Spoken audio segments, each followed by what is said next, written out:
இன்னைக்கு நம்ம பார்க்க போகிற ஒரு விஷயம் வந்து ஒரு ஹிடன் ஃபியூச்சர்னு கூட சொல்லலாம். நெட்லிங்கில் இப்போ சமீபத்தில் வரக்கூடிய மோடத்தில் ஒரு முக்கியமான ஒரு ஃபியூச்சர் வந்து எனேபிள் பண்ணியிருக்கிறாங்க. இது வந்து நம்மளுடைய வாடிக்கையாளர்களுக்கு வந்து மிகவும் ரொம்ப யூஸ்ஃபுல்லான ஒரு விஷயம். என்ன அப்படின்னு கேட்டிங்கன்னா, ஜென்ரலாகவே வந்து சார் வைஃபை ஸ்லோவாக இருக்குது அந்த மாதிரி ஒரு கம்ப்ளைண்ட் வந்தோடனே நம்ம என்ன செய்வோம், கஸ்டமர்கிட்ட சொல்லுவோம் மோடத்தை ஆஃப் பண்ணி ஆன் பண்ணுங்க அப்படின்னு சொல்லிட்டு. நிறைய கஸ்டமர் வந்து அதுக்கு கொஞ்சம் வருத்தப்படுவாங்க. என்னங்க ஏதாவது ஒரு கம்ப்ளைண்ட் சொன்னால் மோடத்தை ஆஃப் பண்ணி ஆன் பண்ணுங்கன்னு சொல்கிறீங்கன்னு சொல்லிட்டு. ஆக்சுவலி இது டெக்னிக்கலாக கூட ஒரு முக்கியமான விஷயம் தான். ஏன் நம்ம ஆஃப் பண்ணி ஆன் பண்ண சொல்கிறோன்னு கேட்டிங்கன்னா, ஆக்சுவலி மோடத்துக்குள்ளே இருக்கிற ஒரு சிபியு, ஒரு ரேம், ஒரு வைஃபை ஐசி, இது மூணோட காம்பினேஷன் பார்த்தீங்கன்னா, ஸோ வைஃபை யூஸ் பண்ணிகிட்டே இருக்கும்போது அந்த ரேம் வந்து யூட்டிலைசேஷன் வந்து ஜாஸ்தி ஆகிட்டே இருக்கும்.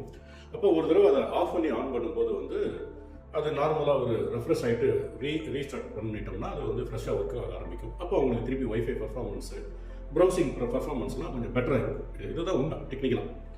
ஸோ இப்போ இதையே வந்து நம்ம இப்போ புதுசாக வந்திருக்கிற ஒரு ஃபியூச்சர் வந்து பார்த்திங்கன்னா, அவங்க வந்து டைமிங், அதாவது ஷெட்யூல்டு ரீபூட் வந்து ஆப்ஷன் கொடுத்துருக்குறாங்க. மோடத்தில் ஓஎன்டி கஸ்டமரோட ஓஎன்டியில் லாகின் பண்ணினீங்கன்னா உங்களுக்கு வந்து அந்த ஃபியூச்சர் இருக்குது. அதை எனேபிள் பண்ணினீங்கன்னா எந்தெந்த டைமில் எந்தெந்த டேஸில் எந்தெந்த டைமில் அது ஆட்டோ ரீபூட். இப்போ உதாரணத்துக்கு வந்து ஒரு 2 days ஒன்ஸ், புதன்கிழமை, வெள்ளிக்கிழமை, ஞாயிற்றுக்கிழமை, இந்த மாதிரி ஒரு டே செலக்ட் பண்ணி நைட்டில் வந்து நீங்கள் அதை ஷெட்யூல் பண்ணிட்டீங்கன்னா அந்த டைமில் அதுவே வந்து ரீபூட் ஆகிக்கும்.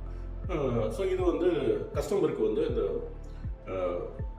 பர்ஃபார்மன்ஸ் வந்து இன்னும் பெட்டராக இருக்கிறதுக்கு இந்த ஃபியூச்சர் வந்து ரொம்ப ஹெல்ப்ஃபுல்லாக இருக்கும்னு நான் நம்புகிறேன். அநேகமாக இந்த விஷயம் உங்களுக்கு யூஸ்ஃபுல்லாக இருந்திருக்கும். இதே மாதிரி இன்னொரு வீடியோவில் நாளைக்கு பார்ப்போம்.